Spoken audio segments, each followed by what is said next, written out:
Hi, welcome to the Block Audit Training Library. Today we're going to be going over Etherscan and some of the additional features that are available to you if you open up a Etherscan account, which is completely free, just requires an email address, and you'll have access to a whole variety of different features. We're going to cover 5 specifically here today that are extremely useful when you're conducting investigations using nothing more than open source tools.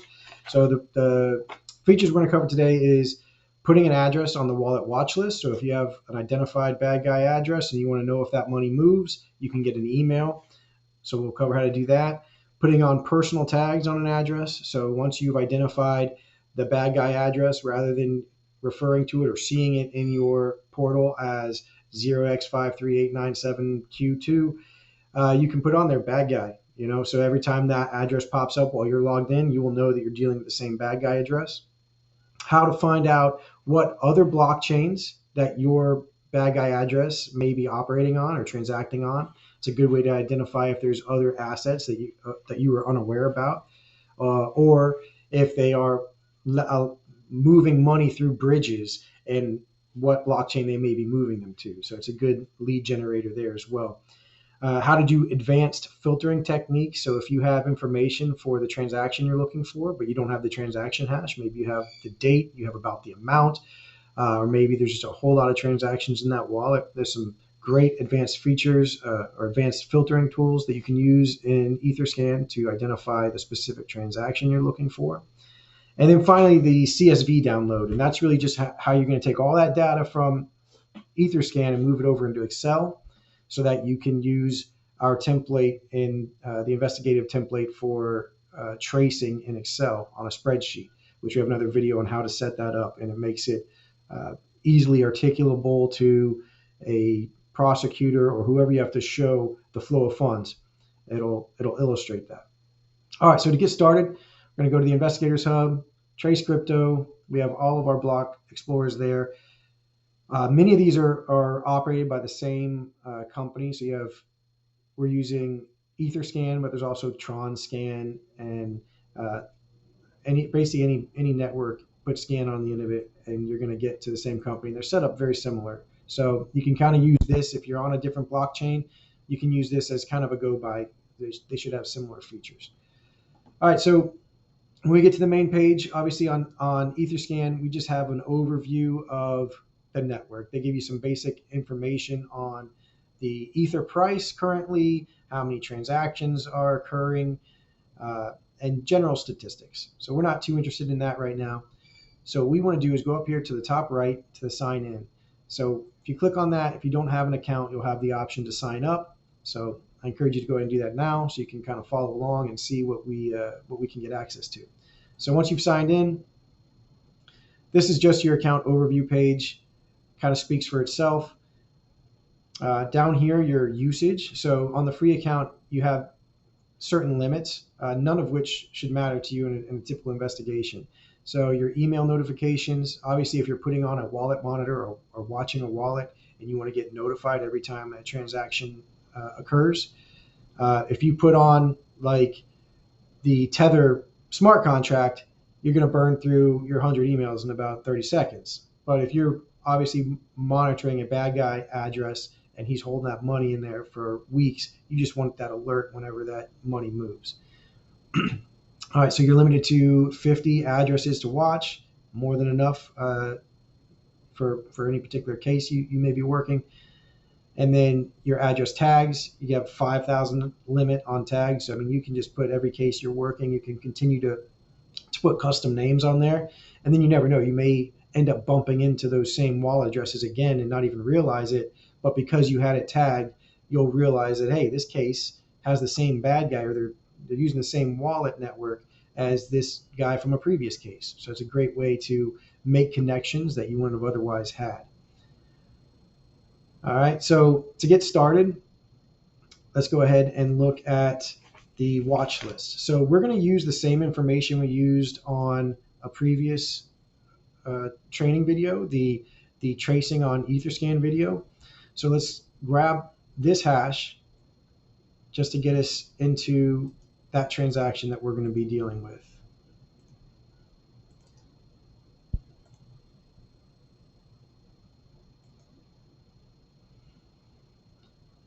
So this is the transaction in our example where the victim sent the bad guy 23,434 tether.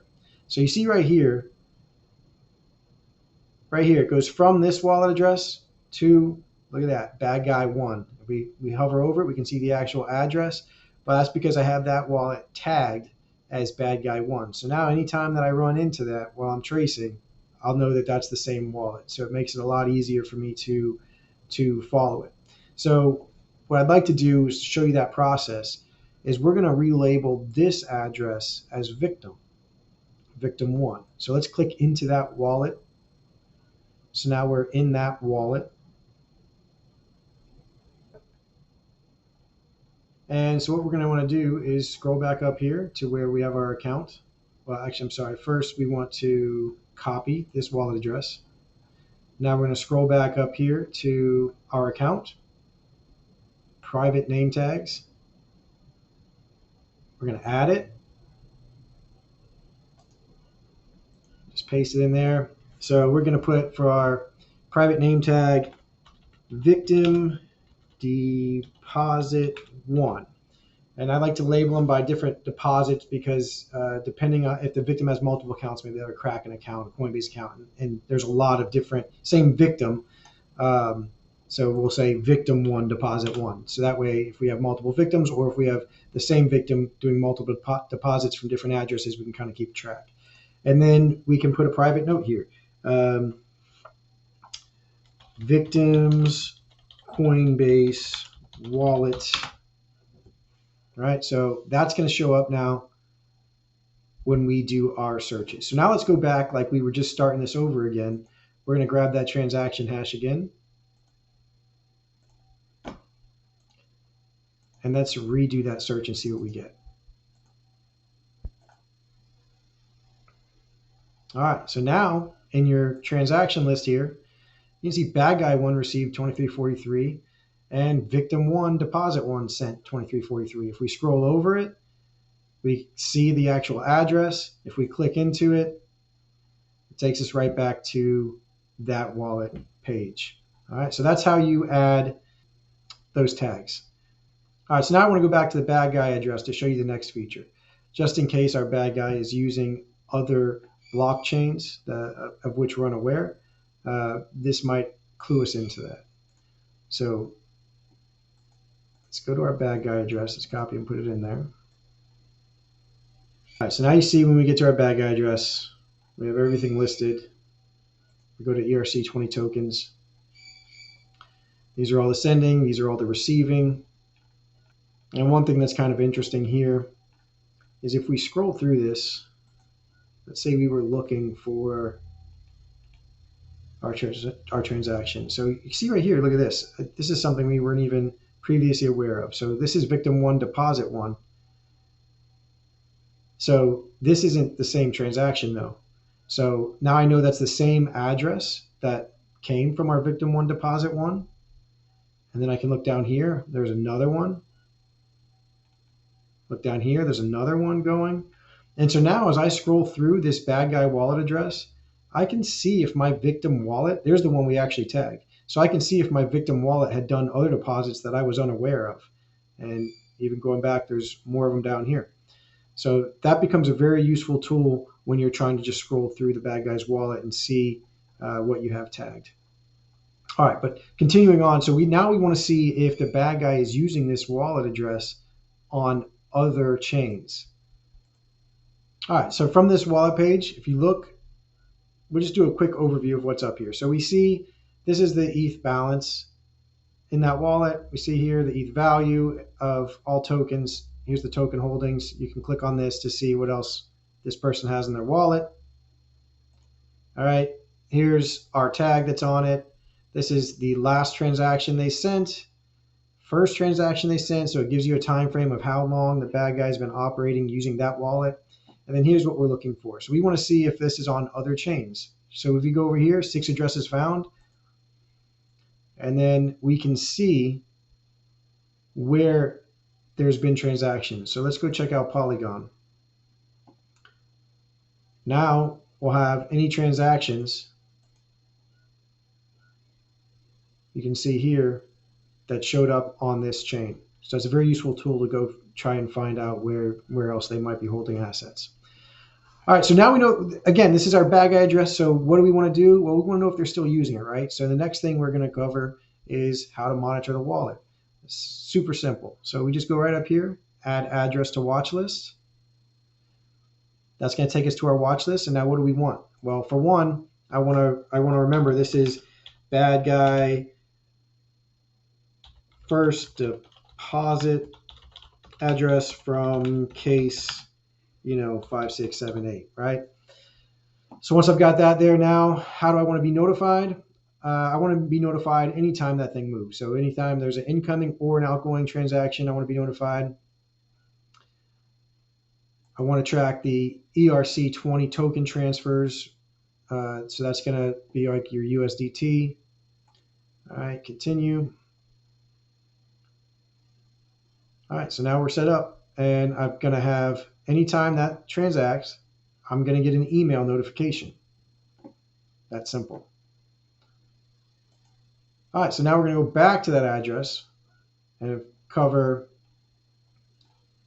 what we would do if we didn't know exactly the transaction hash. If we were trying to identify our transaction, but all we had was, let's say, June 20th and somewhere around 23,000, right? So what we can do here is you go in this right-hand corner, advanced filtering, and now there's a whole host of different options you can use. All right, so you can customize what columns that you want to sort by or that you want to have in the field. For our filtering, we want to go by date, right? So if that's the information we have,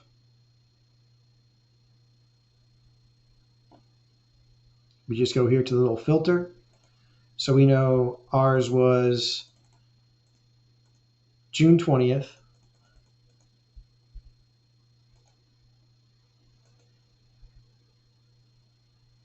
So just to open it up in case, our victim is confused, or in case we're dealing with timestamp issues, I'll do a whole day.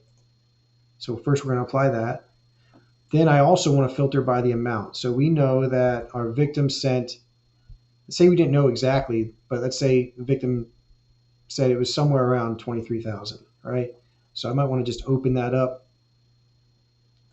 Custom amounts, let's go 23,000 to 24,000, right? I'm going to apply that, and there we go. We've got one transaction, and that's the transaction we were looking for. So that can be very useful if you don't have all the information you need to identify the transaction you're looking for.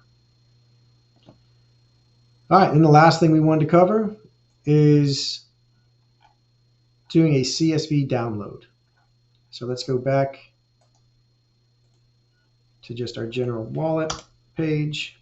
Here it is. So now if I wanted to get all this information and move it into Excel, two things to note. It's not gonna download both the ERC20s and the ETH transaction all at the same time. If you're only dealing with ERC20s, don't even worry about the ETH transactions. And from my experience, mostly you're going to be worried about the ERC20s.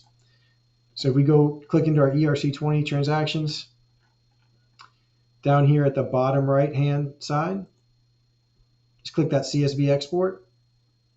We can choose what the date is. If I want the entire thing, I can just go back as far as I want here, pop it in, and then hit download. It's going to download into an Excel sheet.